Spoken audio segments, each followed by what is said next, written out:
മരങ്ങളെ ചെറുതായും മനോഹരമായും നിലനിർത്തുന്ന ബോൺസായി എന്ന ജപ്പാനീസ് കലയെ പറ്റിയാണ് ഇന്നത്തെ വീഡിയോയിലൂടെ പറയുന്നത്.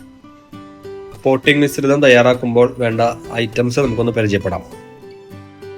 കരിക്കട്ട പൊടിച്ചത്, ഉണക്ക ചാണകം, അതുപോലെ സബോളയുടെ തൊലി, വെളുത്തുള്ളിയുടെ തൊലി, മുട്ടത്തൊണ്ട് പൊടിച്ചിടാം, വേപ്പിൻ പിണ്ണാക്ക്, എല്ലുപൊടി, വെള്ളത്തിലൊക്കെ കാണുന്ന പായല ഉണങ്ങിയത്, ചകിരി, നമ്മുടെ നാട്ടിലെ ഉണങ്ങിയ കരിയിലകൾ, ഇതൊക്കെയാണ് മറ്റ് വസ്തുക്കൾ. ഒരു സ്പൂണ് വേപ്പിൻ പിണ്ണാക്കും ഒരു സ്പൂണ് എല്ലുപൊടിയും നമ്മൾ ഇതിലേക്ക് ചേർക്കുകയാണ്. എല്ലാം കൂടി ഒന്ന് കൂട്ടി ഇളക്കി സെറ്റാക്കുകയാണ്. ചാണകം നന്നായി പൊടിയാക്കണം എന്നില്ല, എന്നാലും ഒന്ന് പൊട്ടിച്ചിടാം. കുറച്ച് വെണ്ണീറും കൂടി ഇതിലേക്ക് ആഡ് ചെയ്യണം. അങ്ങനെ നമ്മുടെ ചട്ടികളിലേക്ക് പോട്ടി മിക്സ് നിറച്ചു. ഇനി നമുക്ക് ബോൺസായി ആക്കാൻ ഉദ്ദേശിച്ച ചെടി പറിച്ചെടുത്ത് നമ്മൾ ഈ ചട്ടിയിലേക്ക് ഈ തയ്യാറാക്കി വെച്ച പോട്ടി മിക്സിലേക്ക് വെക്കുന്നു. ശേഷം ചുറ്റുപാടും മണ്ണ്, ചുവന്ന മണ്ണ്, ഇളകിയ നല്ല മണ്ണ് ഇട്ടുകൊണ്ട് സെറ്റ് ചെയ്യണം. പുതിയ ചട്ടിയിലേക്ക് നട്ടതിന് ശേഷം നമ്മൾ ആവശ്യമില്ലാത്ത ഇലകളും കമ്പുകളൊക്കെ വെട്ടി കളയണം, പ്രൂൺ ചെയ്യേണ്ടതാണ്.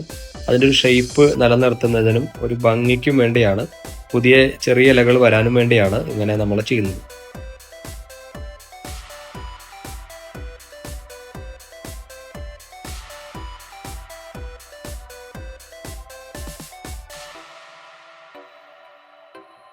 അങ്ങനെ നമ്മുടെ വർക്ക് കഴിഞ്ഞിരിക്കുകയാണ്. കുറച്ച് കല്ലുകളൊക്കെ വെച്ച് അലങ്കരിച്ച് ബോൺസായി പോട്ടുകൾ റെഡി. 10 മുതൽ 25 വർഷങ്ങൾ പഴക്കമുള്ള മരങ്ങളാണ് എൻ്റെ കളക്ഷനിലുള്ളത്. ശരിക്കും 100-150 കൊല്ലം പഴക്കമുള്ള ബോൺസായികളൊക്കെ കണ്ടാൽ കൊതി വരും.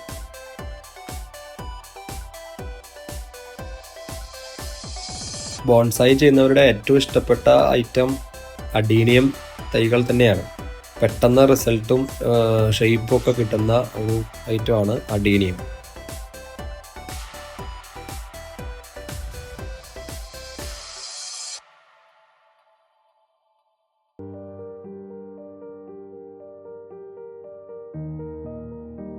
നമ്മുടെയൊക്കെ ചുറ്റും കാണുന്ന ആൽമരവും അരയാലും പേരാലും ഒക്കെ ഇതുപോലെ നല്ല ഡിമാൻഡുള്ള ബോൺസായികളാണ്.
ചെടികളെ പറ്റിയുള്ള 2 വീഡിയോ മുൻപ് തന്നെ ചാനലിൽ ഇട്ടിട്ടുണ്ട്.